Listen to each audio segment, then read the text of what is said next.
And then we're going to move on to the discussion question portion. And I'm just going to introduce what those are so that you're a little bit more prepared as we move into the discussion groups. So the first discussion question is about well-being.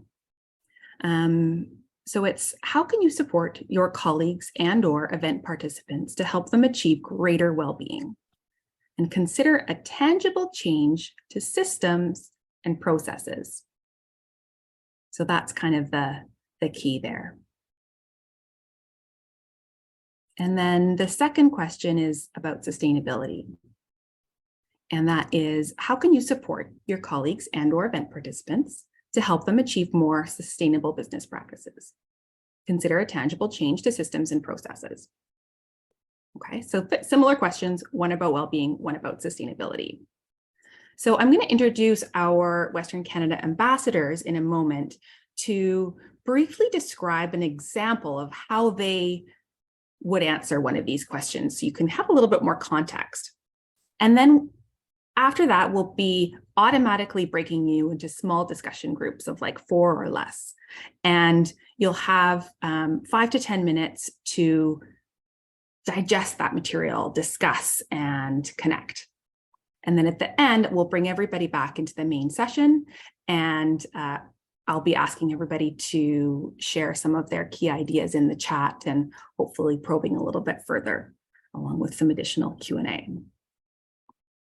Okay, so I'm going to introduce one of our first ambassadors here. So Suzanne Reed, feel free to come on and just let everyone know about what your potential answer would be to the question about well-being. Something possibly that you could do is after breakfast, there would be a barefoot connection with your destination, whether it be a forest or an ocean or a desert. And quite literally, you would take your shoes off and get grounded to set your intentions and stretch and breathe and declare the day open. Our staff at MCNA would be there to facilitate that. And we'd also include it in our proposals as an enhancement of well-being for our attendees. Mm-hmm. So Suzanne, when we were discussing this earlier, I loved that you came up with this amazing idea based on some of the work we did together, but I push you to take it that step further and make sure that you are creating the patterns and processes in your company's ecosystem, essentially, to be able to automatically have this be standard practice for your company. An idea is great, but it's just living with you. The idea here that I'm trying to really encourage everybody to do is improve the systems and processes within their ecosystem. So thank you for expanding on that, in that the MCNA staff would facilitate it, and that it would be a standard inclusion in all of your proposals. Am I explaining that right, Suzanne? Very well, absolutely. Okay. And yeah, I think it's something that's opened up my eyes to give enhancement options to many of our clients who are always talking about wellness and sustainability these days, and how we can actually adhere to their needs and requirements within the policies that their companies adhere to. Mm-hmm. Okay, and then I'll let you briefly introduce your idea for the sustainability question as well. Yeah, so as far as sustainability is concerned, we could potentially provide a bike transfer option within our proposals. We wouldn't wait for clients to ask for this option. We would just present it as an automatic default, and the price would include our organization and logistics of this transfer option. Amazing. Yeah. I think this is a great idea. And I know from my experience being for a DMC, the idea of having all your attendees be dispatched on bikes for their optional activities, or even a portion, or going to a venue, is complicated, but I know that's what DMCs do and you would be amazing at it. And to automatically have that system all figured out and then have it be a standard offering moving forward, not something when people ask for it, but part of your company culture and part of your automatic way of doing things. So I love that. Thank you. So I'm just going to introduce Jennifer Dolnick to come on and unmute and camera on if you like, and introduce your example answer to the well-being question. Sure. Thanks, Heather. As Heather mentioned, I'm Jennifer. I'm from Techni Events. So we are a production company.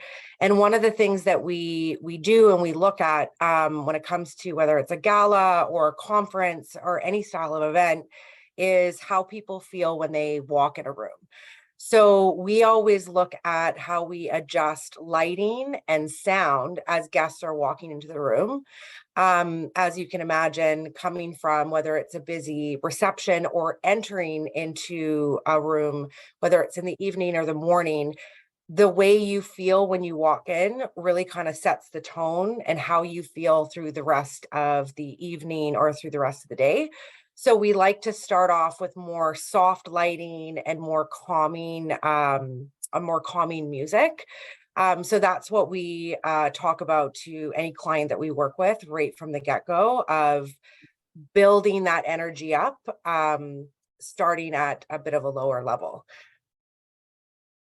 I love that. It's such a beautiful way of addressing well-being and kind of expanding how we think of well-being as event planners as well. And Absolutely. then just automatically having that be part of your company culture and part of your system processes, and that's something that is always offered and all your clients can benefit from, and that I would imagine that you would expect the same if you had some subcontractors and things like that too. It's just part Absolutely. of amazing. And it really sets the tone too, just sorry to add to that as well, is each individual is sensitive to different things. So you're really covering sort of that inclusion, diversity of however an individual does their own well-being in their workplace or in personal life as well. You're helping set that tone right from the beginning. Amazing. So feel free to also discuss your answer about sustainability. Sure. So we do a lot of design pieces for a variety of different events. I have one particular example of how we really integrated sustainability into an event. We did an incredibly large program in Miami in January, and we had an excessive amount of stage sets, podiums, a variety of different branded items. And what we did and what we do in general is no matter where we go, whether it's local or in the US or international, we reach out to every single supplier that has worked with us on the particular event, or ones that we know, and we send out a big email saying, we're going to have all of these pieces. Take them, they're yours. So that way they can be repurposed, they can have another life. And additionally to that, we like to try and use content and AV instead of signage, instead of printed signage as well. So we try and implement that as much as possible, but it's really reusing. So it's having that design thought process from the very beginning of how can it be reused, whether it's going back to a client's office, whether it's being repurposed and changed slightly for another event. We have a few pieces from a client that they've used for 4 years, but are altered, but look a little bit different. So we do implement that into every single thing that we do. And it also leans into cost as well. So it actually, is saving the client money, and it's us being responsible with budgeting that we're designing pieces like this that can be repurposed or have another life in a different area. Amazing. It definitely sounds like you and your company are already really thinking on that systems thinking approach of thinking much bigger and automatically including a lot of those ideas. So thank you very much. Appreciate you sharing. My pleasure. Thank you. So I'm just going to introduce Clee from Iconic Wineries, and she's going to briefly summarize her example answer for the sustainability question. So Clee, feel free to. Heather. Yeah. So Iconic Wineries of British Columbia, we represent 7 wineries in our collection located in the Okanagan Valley in British Columbia. And one of the most recent things that our company has done is hire a sustainability manager who will be ultimately responsible for creating a team amongst our business that will support the internal which the team will evaluate the organizational commitment to sustainability. And one of our biggest focuses in the company is certainly in the wine business is sustainable farming and the wine processing practices that we have completely changed in the last 4 years to 100% organic farming. So much of the sustainability practices support those needs. Mm-hmm. And it's a real key, like this team will also be very responsible for the training of the employees. And, you know, one of the most important components in the experiences that we provide to guests that visit the wineries and purchase our wines is just the storytelling behind that. And so much of the storytelling is really focused on, you know, the farming practices and how the wine is produced. And yeah, so. Thank you. Yeah. Your company is doing an amazing job of sustainable initiatives already. And I know you and I discussed that far in the past, but recently as well. Yeah. So I think, you know, your example answer here is, to me, the essence of it is, the answer is we're actually, what are we doing to improve the, you know, sustainable business practices? Your company is actually hiring somebody to oversee it. And so that in itself is like the creating the new systems and processes and building up all of that kind of infrastructure and investment within the entire, you know, business ecosystem to ensure that that sustainability is elevated as a company value and communicated, and that everybody in the community is able to really communicate and connect and share resources, and ultimately work towards sustainability even more. Yeah. And then your company will benefit or is benefiting in the end as well. You're creating, you know, it's a positive loop. So thank you for that. Thank you. So I'm going to move on and just describe how the discussion groups work. So as soon as you are pushed into the discussion groups, you'll be grouped randomly. So it'll just pop up on your screen and you'll see four friends to connect with. So once you get in there, please unmute and camera on if you're comfortable with it. I am actually going to share a slide that looks just like this one that you see here. Everyone will have access to seeing that slide while you're in the discussion groups, so that you can reference what those topics are that I want you to try and stay focused on. So just enjoy, discuss, ideate, connect. This is where I want you to really apply the information that maybe started popping up in your mind during that visualization, and see if you can think differently about some of these topics based on what you've learned today, and work those through as a team. And then at the end, be prepared to share your ideas in the group chat when we return to the main session. I really want, this is an incredible opportunity to have some of the best minds in the industry share what they're doing and share their ideas for the future. So I think it's really, really important that we all embrace that collective knowledge as an industry. So if there are any major questions, or co-hosts, if you have anything to add, feel free to do that now. And Liz has kindly agreed to administrate the breakout rooms and bump everyone into those now. So I'm going to stop sharing my screen here, and I will share that screen once you're in the discussion groups. Yeah, so here we go. You're all popping back in. Yes. I know that wasn't nearly enough time to really totally digest the materials, but I hope it at least gave you just a brief moment to connect and really figure out how to have that absorb into your own life.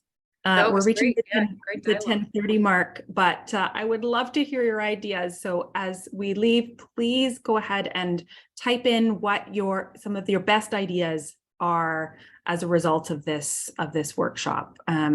We would love to create a resource so that we can share afterward and everybody can access each other's ideas. So I'm watching the chat right now.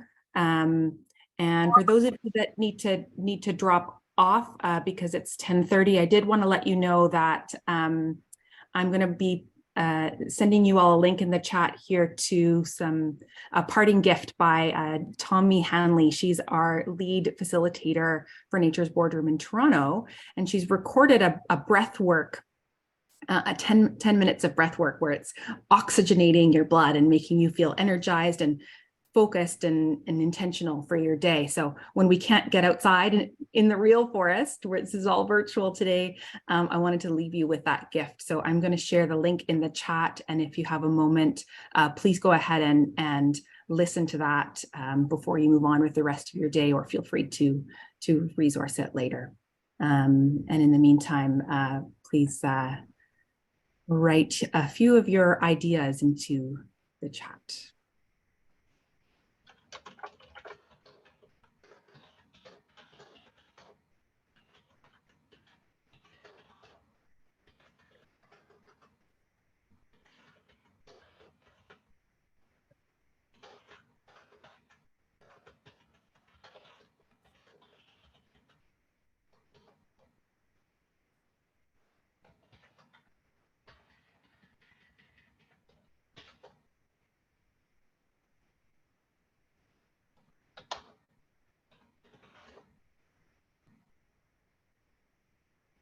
Okay.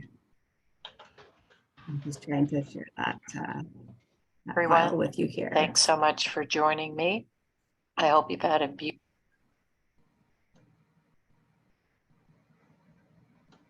Okay, so what do we see people responding here?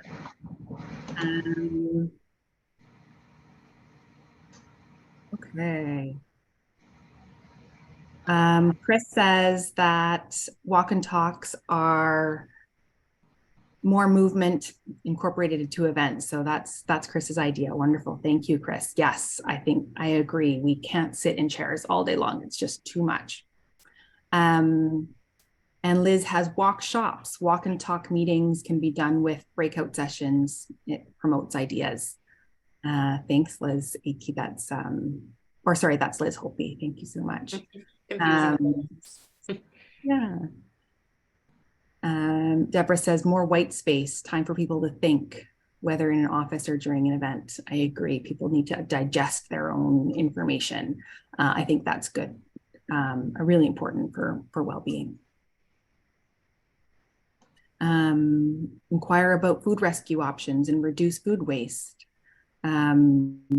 Speak to chef to modify menu and reduce waste. Absolutely. Liz, you and I have spoken about food waste many times. What would you do to expand on that, to just really make sure that you or